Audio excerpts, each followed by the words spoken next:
In December of 2016, Facebook launched its third-party fact-checking service almost immediately after Donald Trump had been elected due to pressure from the mainstream media saying that there was too much misinformation. There was a criticism that Facebook played a role in disseminating some of this false information or fake news. We're looking at things like working with third parties, helping to label false news. Misinformation is something we take seriously, really seriously. Everyday Americans had their posts' visibility limited, and many lost their accounts entirely. As the government was putting increasing pressure on social media companies to fact-check and deplatform right-wing voices, the right were finding their voices stifled in the new town square.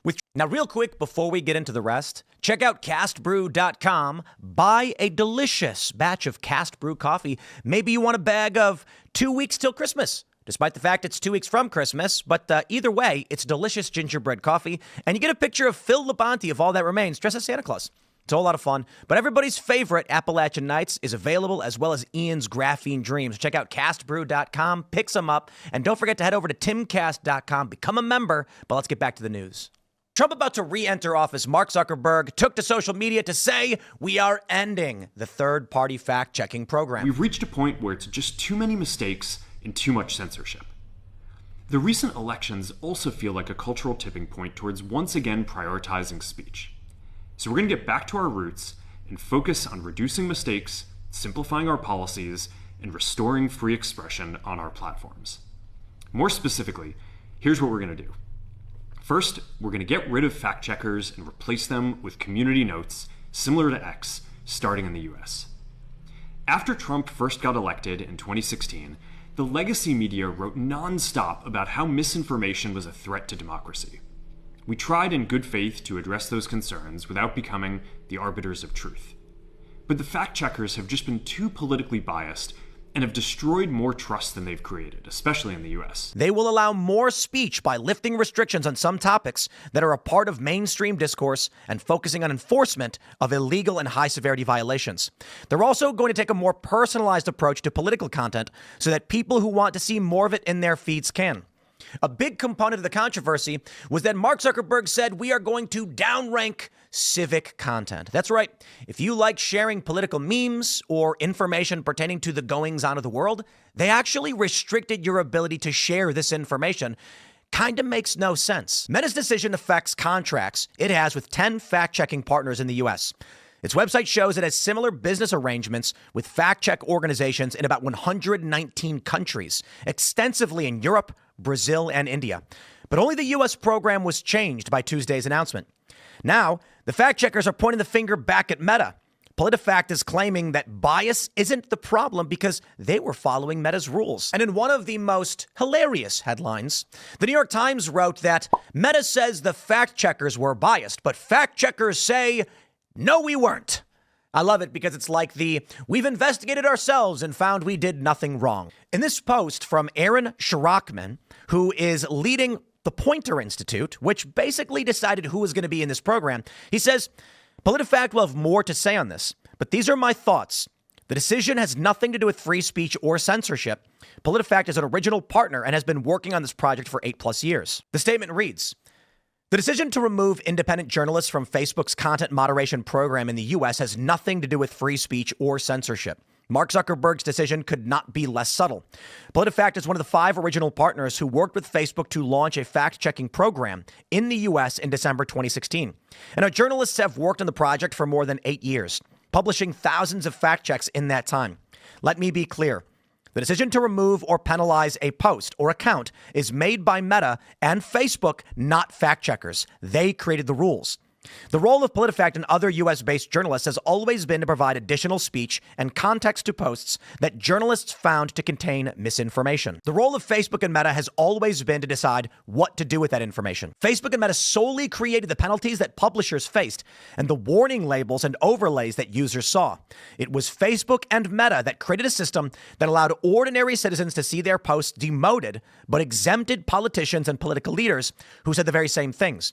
In case it needs to be said, PolitiFact and the U.S. fact-checking journalists played no role in the decision to remove Donald Trump from Facebook. Today, if they chose, Facebook and Meta could remove the penalties publishers face from posting false claims and create a system that allows independent journalists to provide additional information and speech to users looking to understand the entire picture. The great thing about free speech is that people are able to disagree about any piece of journalism we post. You can see all of our work online at PolitiFact. We don't use anonymous sources, and we provide a bibliography of sorts to all the information we consulted. When we make an error, there is a process to correct those mistakes. And there is also a process to make sure Facebook and Meta receive the correct information. That's how the information cycle is supposed to work. If Meta is upset it created a tool to censor, it should look in the mirror. Signed, Aaron Sharkakman, PolitiFact Executive Director. I think he meant to say Aaron Sharakman, but maybe he has a typo. Now, herein lies the problem. The journalists are saying, hey, we didn't downrank anybody or flag them or accuse them of anything. All we did was say that these posts contained misinformation. Facebook then decided what to do with it. The problem? For many publications like the Daily Wire, the Babylon Bee, and even Timcast, when they would flag our content as false, they would put a big old label on the front saying that we lied. When we didn't. Often the stories that we published were either satire in the case of the Babylon Bee, or with the Daily Wire, Timcast, and many others, we were 100% correct. The reality is, these third-party fact-checking organizations were massively biased. Take a look at this list of 10 third-party fact-checking organizations that had contracts with Meta. You've got AFP, Check Your Fact, factcheck.org, Lead Stories, PolitiFact, Science Feedback, Reuters, Televisia Univision, The Dispatch, and USA Today. There was only one partner with Meta that could even be considered right-leaning. Check Your Fact had ties to the Daily Caller. So let's take a look at the fact-check bias chart. One of the original partners, PolitiFact, had issues with left-leaning bias dating back to 2010. University of Minnesota School of Public Affairs had actually done a survey of PolitiFact, and they evaluated all 500 statements that PolitiFact had rated from January of 2010 to January of 2011.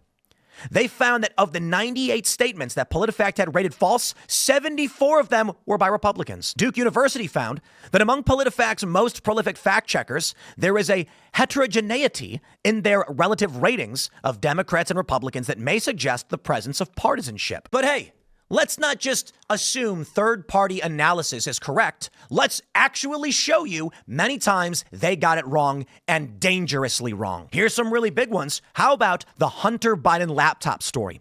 In 2020, Facebook and Twitter took action to halt the spread of an article by the New York Post based on leaked emails from a laptop belonging to Joe Biden's son, Hunter Biden. Initially, Facebook reduced the visibility of the news stories, adding a note saying, quote, "If we have signals that a piece of content is false, we temporarily reduce its distribution pending review by a third-party fact-checker." There was a lot of attention on Twitter during the election because of the Hunter Biden laptop story. The New York Post. Yeah, we had that too. Yeah, so you guys censored that as well? So we took a different path than Twitter. Basically the background here is the FBI, I think, basically came to us, some folks on our team, and was like, hey, just so you know, like, you should be on high alert. We thought that there was a lot of Russian propaganda in the 2016 election. We have it on notice that basically there's about to be some kind of dump of that's similar to that. So just be vigilant. The distribution on Facebook was decreased, but people were still allowed to share it. So you could still share it. You could still consume it. So when you say the distribution is decreased, it got shared. How does that work? It basically, the ranking in newsfeed was a little bit less. So fewer people saw it than would have otherwise. So it definitely. By what percentage? I don't know off the top of my head, but it's meaningful. I don't know if the answer would have been don't do anything or don't have any process. I think the process was pretty reasonable. We still let people share it. But obviously, you don't want situations like that. Facebook later undid the block, which it said had stemmed from concerns around Russian disinformation. But the decision to suppress the story while waiting for it to be fact-checked caused major political damage to Zuckerberg. Next, how about the COVID lab leak theory? As coronavirus spread around the world, suggestions that the virus could have been man-made were suppressed by Facebook. An opinion column in the New York Post with the headline, "Don't Buy China's Story," the coronavirus may have leaked from a lab, was labeled as false information. The decision infuriated the U.S. newspaper, which insisted the piece just discussed the theory rather than making a definitive claim one way or the other. It was months later that further doubts emerged over the origins of coronavirus. We do not definitively know where the virus came from.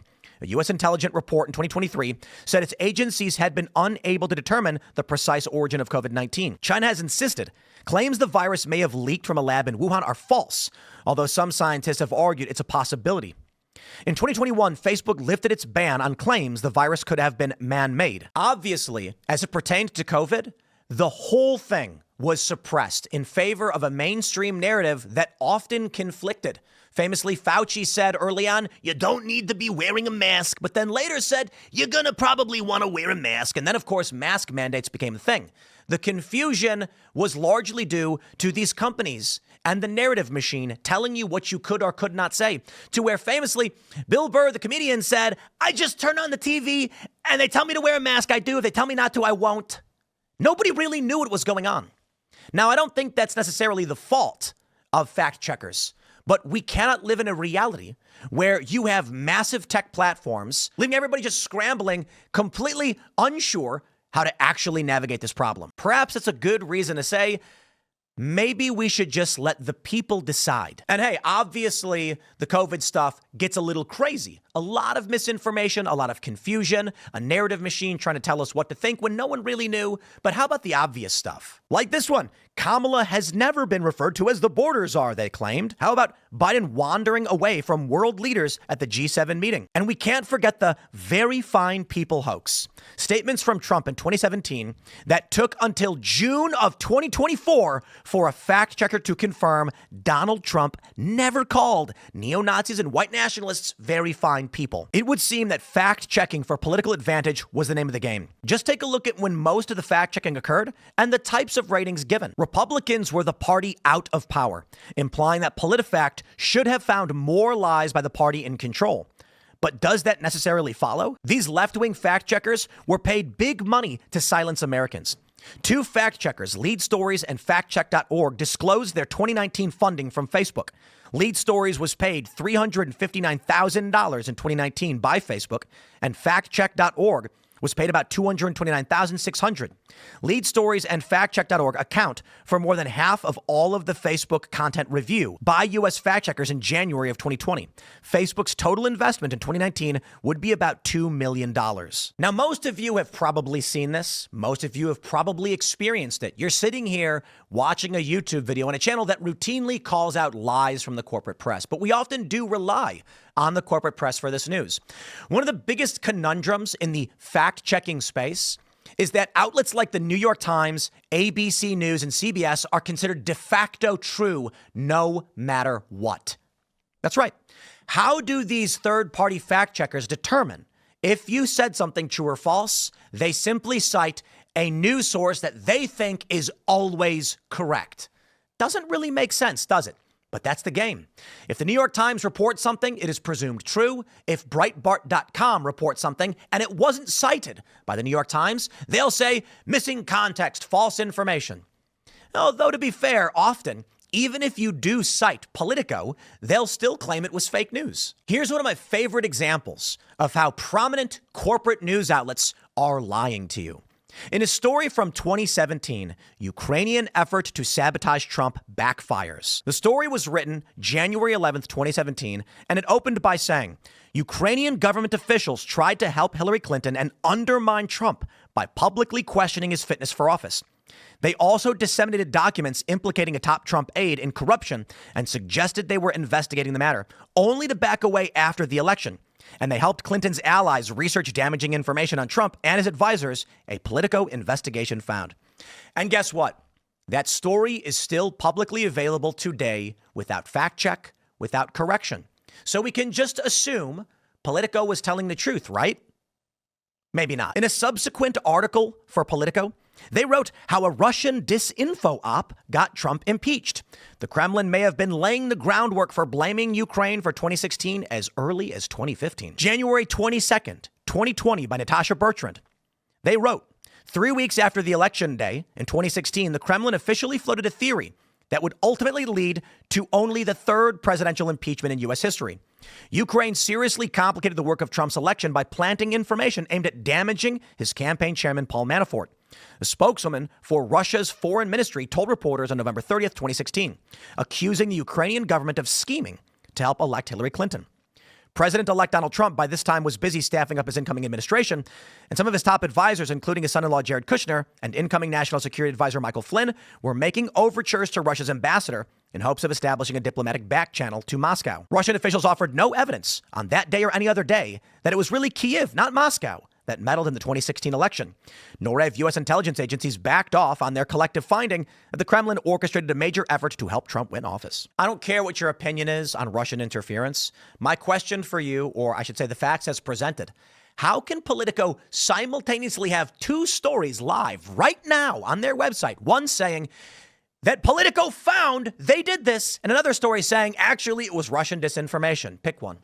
The reality is, fact checkers simply decide which one they want to be true at what time. So it's rather difficult, isn't it? The truth is, the corporate press has a narrative. Individuals who work for these platforms, work for these outlets, know that there are editorial mandates and there are certain things that they can or cannot report. Famously, Max Kaiser, who had a BBC show, posted he left because everything that he was going to talk about had to be vetted by the government. Well, of course, the BBC is state sanctioned, right? So how do you figure out what is actually true? I think the reality is you can't. Some people are going to believe insane things no matter what. They're going to think the moon is made of cheese or that extra-dimensional beings are coming to Earth to influence our politicians. I don't know, maybe it's true. What can I say? Certainly don't think the moon is made of cheese, and I don't got any evidence about extra-dimensional beings, but people are going to believe what they think makes the most sense. Perhaps the best thing we can do is advocate for a robust, meritocratic, independent media so that those who actually do the work and can prove what they say rise to the top. I firmly believe that if you're a news outlet and you lie all the time, people are going to stop watching. They're going to stop reading. I do think some people will probably still watch fake news outlets and still read them, but most people will try to find something that makes more sense. Hence, CNN, MSNBC, their ratings are gone. Some of these big news platforms are laying off their staff in droves because they are untrustworthy. And at the same time, I can shout out Timcast. We've been growing quite well. As more and more people come to watch our shows, check out what we have to say, because we try our best, though we are often wrong. We try our best to crack through the fake news and actually inform you on what's happening. Now, the corporate press is going to tell you that you're morally wrong half the time when you have an opinion. Ignore it. Feel the way you feel. Think the way you think. We certainly don't get everything right all the time. But the truth is, the fact checkers were biased. The machine was obviously biased. And it was for political advantages, largely of the Democrats. So we'll wrap it up there. Make sure to smash that like button. Share the show with everyone you know. Subscribe to this channel. Check it out. We've got the live show Friday mornings on this channel. Welcome to the Culture War, ladies and gentlemen. You can follow me on X and Instagram at Timcast. Thanks for hanging out, and we will see you all in the next video.